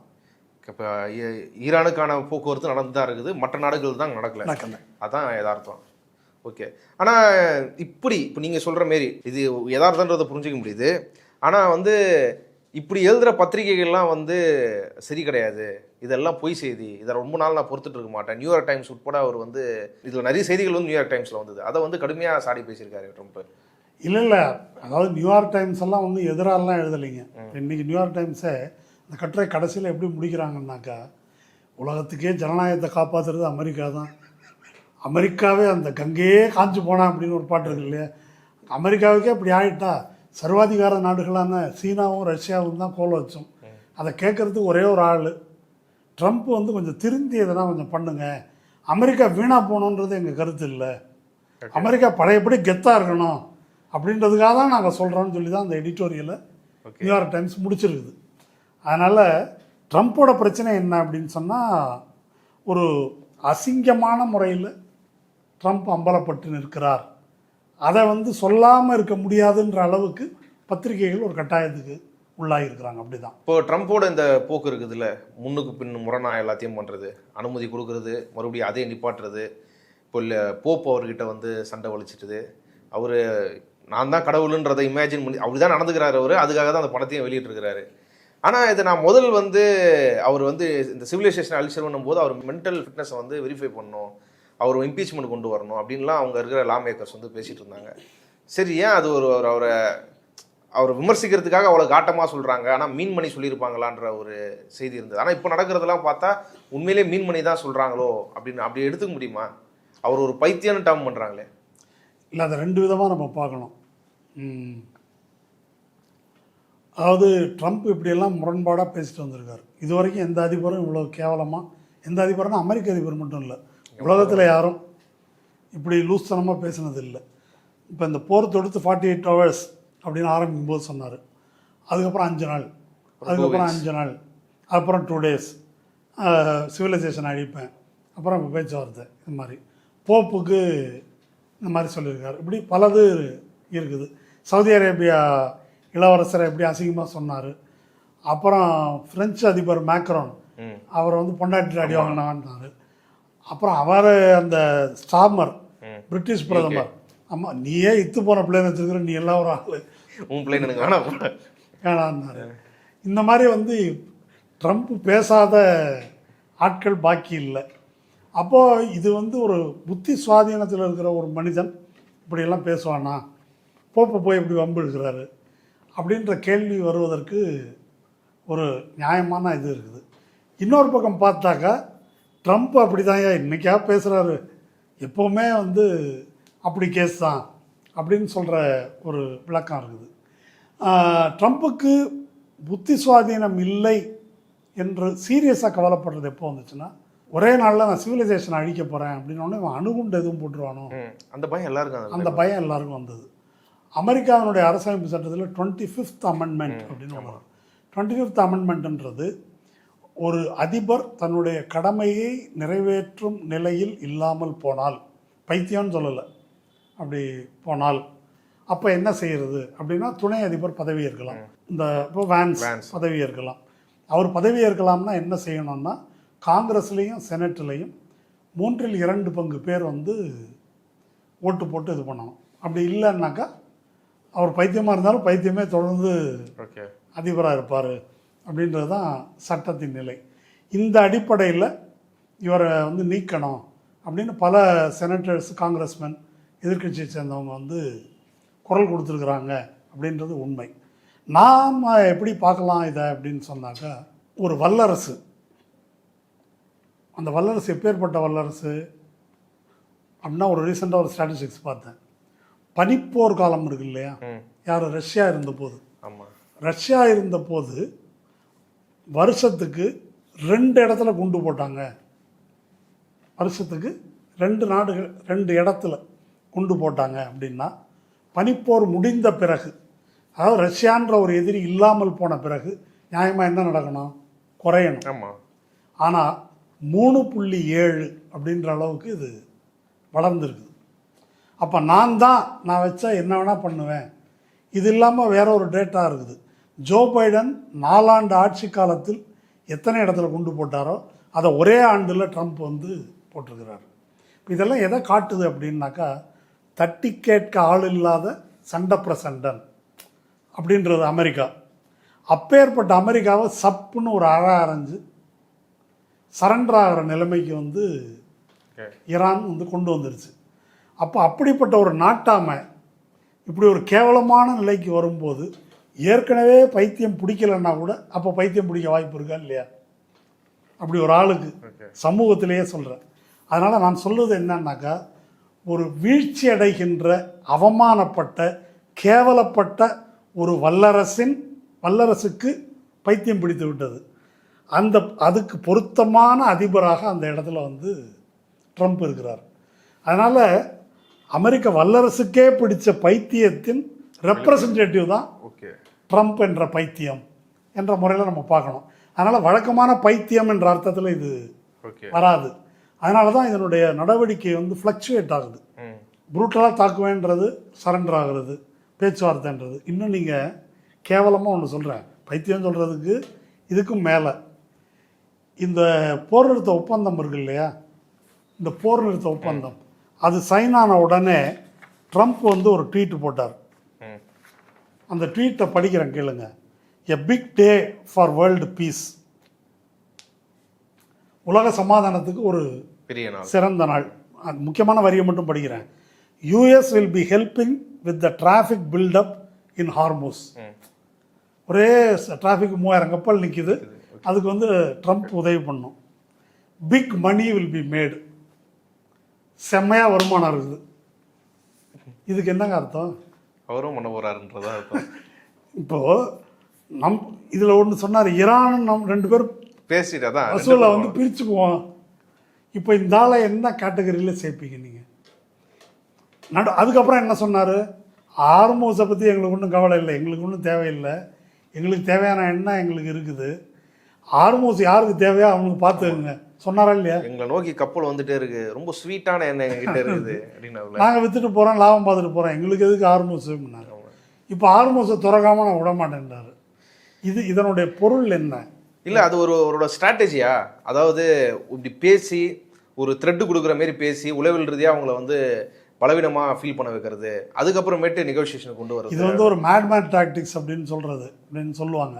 ஆனால் உண்மையிலே பைத்தியம் பிடிச்சிருச்சு. அதுக்கு வேணால் நம்ம பொழிப்புரை எழுதலாம். ஓகே, இந்த கவிதை எழுத தெரியாதவன் ஏதோ எழுதுனா சுக்குமி மிளகு திப்பிலின்னா, இல்லை அது சுக்கு மிளகு திப்பிலி அப்படின்னு விளக்கம் சொல்கிற மாதிரி இப்போ நம்ம வந்து விளக்கம் சொல்லிட்டு இருக்கலாம். ஆனால் உண்மையில் அமெரிக்கா வந்து நிலை குலைந்து போயிருக்கிறது அப்படின்றதுக்கு இந்த நேர்காணல் தொடக்கத்தில் நான் சொன்னேன் இல்லையா, நியூயார்க் டைம்ஸினுடைய எடிட்டோரியலே அதுக்கு சாட்சி. அமெரிக்கா தோற்று விட்டது, நிலை குலைந்து இருக்கிறது, என்ன செய்கிறதுன்னு தெரியாமல் இவங்க வந்து பண்ணிகிட்ருக்கிறாங்க. அதுக்கு பொருள் ஈரான் பலவீனம் அடையவில்லை என்பதல்ல. ஈரான் இந்த போரில் இராணுவ ரீதியாக வெற்றி பெற்றிருக்கிறது, அரசியல் ரீதியாக வெற்றி பெற்றிருக்கிறது. இராணுவ ரீதியான வெற்றின்றது எதை வச்சு சொல்கிறோம்? போர் நிறுத்தம்னு அமெரிக்கா கதரும் நிலை ஏற்பட்டு விட்டது. அரசியல் ரீதியான வெற்றின்னு எதை சொல்கிறோம்? அமெரிக்காவின் நண்பர்களான நேட்டோ உள்ளிட்ட நாடுகளே அமெரிக்காவை வந்து கைவிட்டு விட்டார்கள். ஆனால் பொருளாதார ரீதியாக வீக்கன் ஆகிருக்கு. ஏன்னா ஏற்கனவே இருந்த பொருளாதாரத்தையே குண்டு போட்டு தரைமட்டமாக்கி இருக்காங்க. அது எந்த நாடாக இருந்தாலும் அது பிரச்சனை தான். அதை தாண்டி ஈரான் வர வேண்டி இருக்கிறது. அதனால் நம்ம கேலரியில் உட்காந்து கைதட்டி இம்மி கூட விட்டு கொடுக்கக்கூடாது, ஜெயிச்சு வா அப்படின்னு சொல்லக்கூடாது. அவங்களுடைய உண்மையான பிரச்சனை அப்படின்றது வந்து சீரியஸான பிரச்சனை இருக்குது. அதை தாண்டி அவர்கள் வர வேண்டும். அதற்கு என்ன செய்ய வேண்டுமோ அதை அந்த ஈரான் மக்களும் அரசும் செய்வார்கள் அப்படின்னு பார்க்குறதுக்கு தான் நமக்கு ரைட் இருக்குது. அதுக்கு மேலே ஈரானுக்கு அறிவுரை சொல்லக்கூடிய நிலைமையில் எந்த உலக நாடும் இல்லை. இப்போது ஏற்கனவே இஸ்ரேல் பற்றி சொன்னீங்க. இஸ்ரேல் வந்து 2 நாளுக்கு முன்னாடி நெத்தன்யாஹூ கூட ஒரு டிஸ்பிளே போட்டு அடுத்தடுத்த இந்த நாடு சிரியா, ஈராக் இவங்க எல்லாருமே வந்து நம்ம தட்டி வைக்கணும் அப்படின்ற அளவுக்கு அவர் பேசிட்டு இருக்காரு. בעיראק, החות'ים בתימן, איראן עצמה. זאת אומרת, הם רצו לחנוק אותנו, ואנחנו חונקים אותם.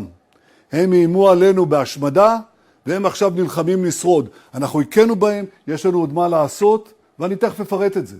אבל אני רוצה להתחיל דווקא באיראן עצמה. உண்மையிலேயே வந்து இவங்களால ஆபத்து இல்லை, ஈரானால ஒரு ஆபத்து இல்லை அப்படின்னா எதுக்காக ஈரானை அழிக்கணும், ஈரான் வந்து முடங்கணும், அது எழுந்துக்கவே கூடாது, ஒரு பட்னியா இருக்கணும் அந்த நாடே அப்படின்னு ஏன் இல்லை, அந்த நெத்தனியாவோட விருப்பம் மட்டும் கிடையாது, இஸ்ரேலோட விருப்பமாக தானே இருக்கு. மத்திய கிழக்கு பகுதியில் இஸ்ரேலுக்கு ஒரு கனவு இருக்குது.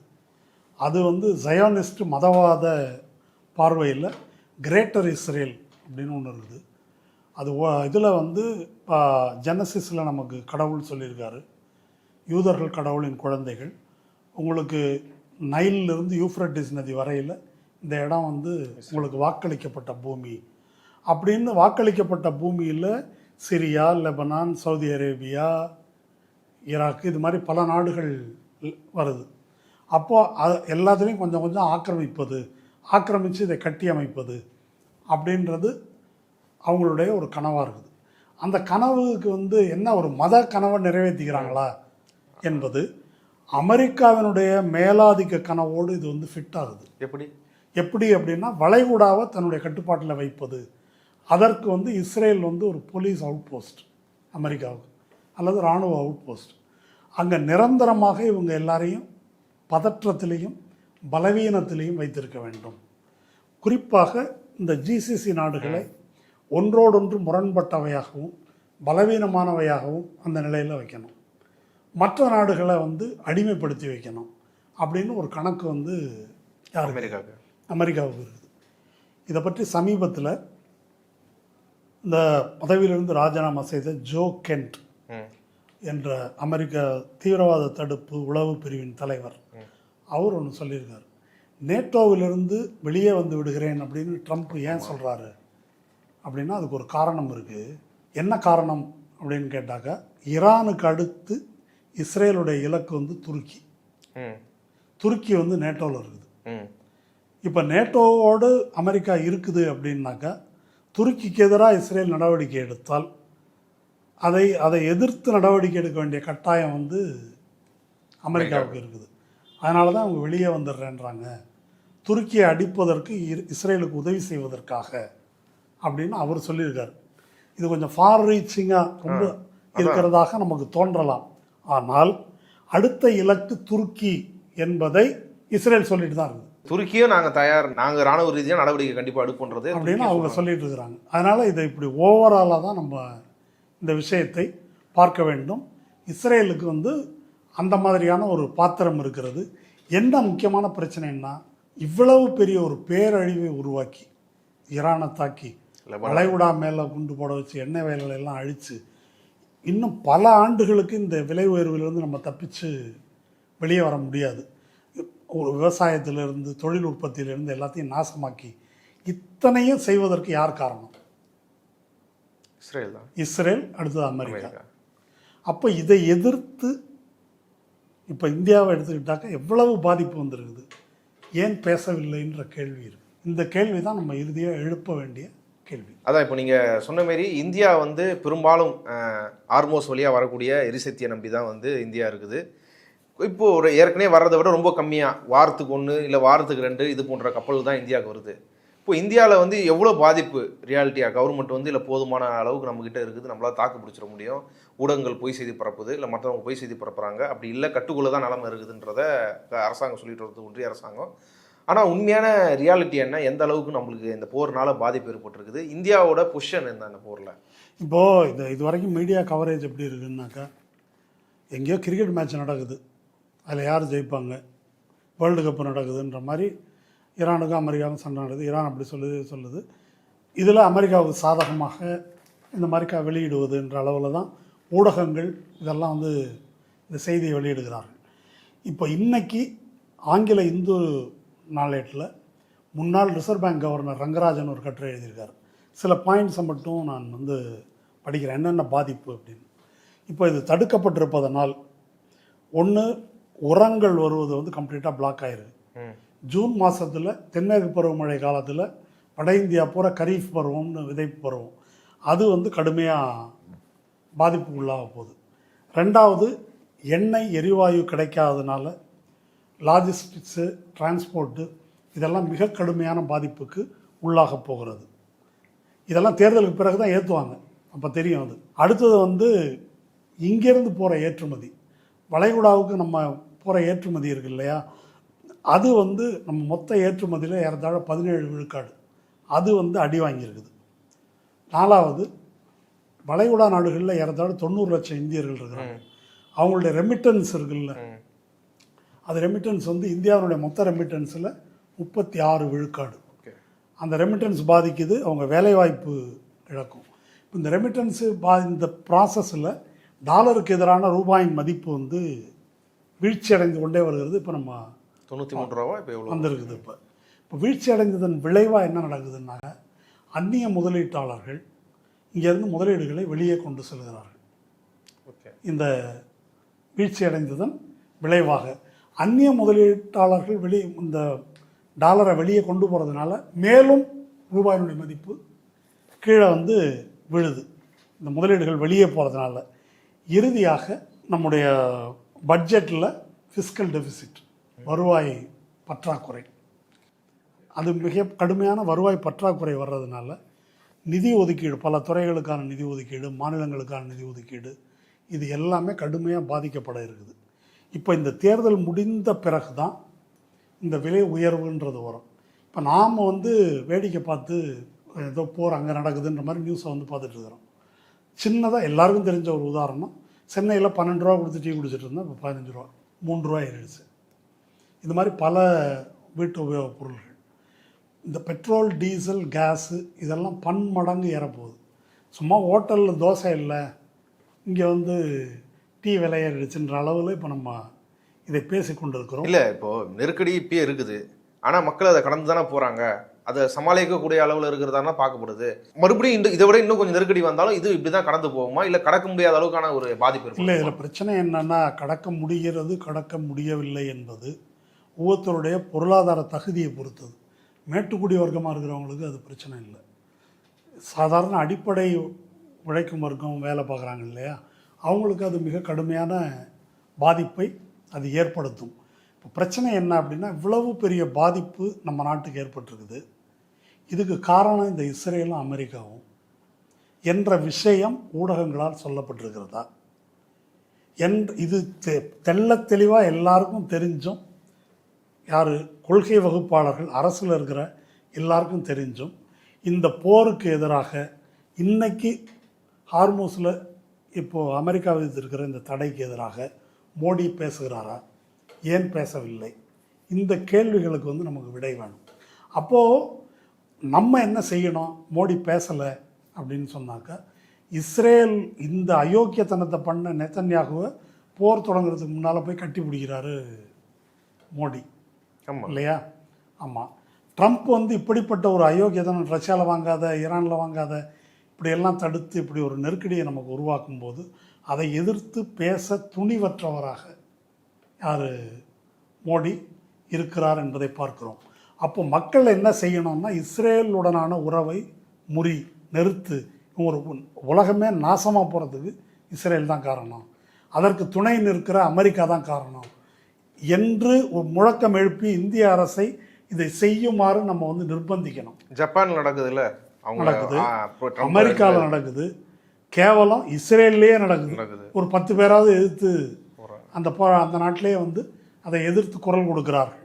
ஆனால் இங்கே அமெரிக்காவில் நம்ம ஏற்கனவே சொன்னது போல் இராணுவத்திலிருந்து நான் வெளியே போகிறேன் அப்படின்னு போகிறாங்க. ஆனால் அதை பற்றி சொரணையே இல்லாத நிலையில் இங்கே இருக்கிற நாடாளுமன்ற கூட்டத்தொடர் தொடங்குது. அப்போ எதிர்க்கட்சிகள் இந்த விஷயத்தை எழுப்பணும். எதிர்க்கட்சிகளும் மழுப்பலாக பேசிகிட்டு இருக்கிறாங்க. இஸ்ரேலுடனான உறவை துண்டிக்கணும் அப்படின்னு சொல்கிறதில்ல இந்தியா கூட்டணிக்கு என்ன கேடு, அவங்க அதை சொல்லணும். அமெரிக்கா இந்த மாதிரி செய்யுது, இந்த போரை கண்டிக்கணும் நீ அப்படின்னு எதிர்க்கட்சிகள் பேசுவதில் என்ன தடை இருக்கிறது? அவர்கள் அதை பேச வேண்டும். நேற்று முதல்வர் ஒன்று பேசியிருக்கிறாங்க, ரூபாயின் மதிப்பு எப்படி வீழ்ச்சி அடைஞ்சிருக்குன்னாக்கா, எடப்பாடி மாதிரி வந்து ஃப்ளாட்டாக வீழ்ச்சி அடைஞ்சிருக்கு, காலில் விழுந்த மாதிரி அப்படின்னு சொல்லியிருக்காரு. இன்னொரு வரி அவர் அடுத்த கூட்டத்தில் சேர்த்து சொல்லணும். எடப்பாடி வந்து ஃப்ளாட்டாக விழுந்திருக்கிறாருனாக்கா, மோடி 2 அடி பள்ளம் தோண்டி கீழே விழுந்திருக்கிறாரு ட்ரம்ப்புக்கு எதிராக என்பதையும் சேர்த்து சொல்ல வேண்டும். அதனால்தான் நாம் சந்திக்க இருக்கின்ற எல்லா பிரச்சனைகளும் அதற்கு காரணம் இந்த மோடி அரசு தான், மோடி அரசினுடைய வெளியுறவு கொள்கை தான். அது வெறும் ஆன்டி முஸ்லீம் மட்டும் அல்ல, ஆன்டி இந்தியன் அவர் கடைப்பிடிக்கின்ற கொள்கை என்பதை சொல்ல வேண்டும். இதுவரை இது புரியாதவர்கள் இந்த தேர்தல் முடிந்தவுடனே நிச்சயம் புரிந்து கொள்வோம். இப்போ இந்த பதட்டமான சூழலில் சைனா வந்து ஒரு மேல்கை எடுக்கிற மாதிரி இருக்குது. இப்போ ஸ்பெயின் வந்து மூர்க்கமாக எதிர்த்து வராங்க, இஸ்ரேலே வந்து மூர்க்கமாக இருக்கிறாங்க, அமெரிக்காவும் எதிர்க்கிறாங்க. ஸ்பெயின் அவரை கூப்பிட்டு பார்க்குறது, வியட்நாம் நாட்டில் கூப்பிட்டு பார்க்குறது, சவுதி அரேபியாவை வந்து இன்றைக்கி வந்து நேற்றோ இன்றைக்கோ வந்து அவர் நேரடியாக பார்த்துருக்கிறாரு. இந்தமாரி மற்ற நாடுகளை பார்த்து சந்தித்து பேசுகிறது இருக்குதுல்ல, மற்ற நாடுகள் அதாவது அமெரிக்காவை அப்ரோச் பண்ண முடியாத இருக்கிற நிலமையில, இல்லை அமெரிக்காவும் மற்றவங்கள்கிட்ட உதவி வாங்க முடியாத நிலமையில மற்ற முக்கியமான நாடுகளை இப்போ சைனா சந்திக்கிறத எப்படி எடுத்துக்கிறது? அதாவது சீனாவினுடைய அணுகுமுறை வழக்கமான முறையில் பார்த்தா, அப்போ சீனா களத்தில் இறங்குமா, உடனே போரில் வந்து நேரடியாக களத்தில் இறங்குமா அப்படின்னு ஒரு பொதுவான ஒரு எதிர்பார்ப்பு இறங்கலைன்ற வருத்தம் கூட அப்படியெல்லாம் இருக்குது. ஆனால் சீனாவினுடைய அணுகுமுறையே அது அல்ல.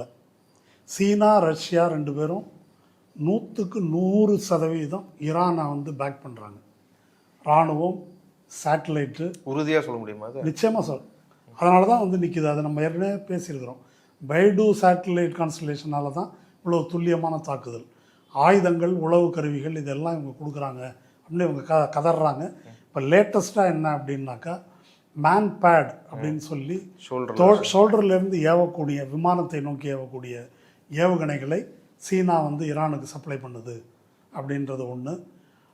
ரஷ்யாவிலிருந்து கரீபியன் கடல் வழியாக ஈரானுக்கு வந்து ஆயுதங்கள் வருது அப்படின்றதெல்லாம் இப்போது செய்திகளாக சொல்லிட்டு இருக்கிறாங்க.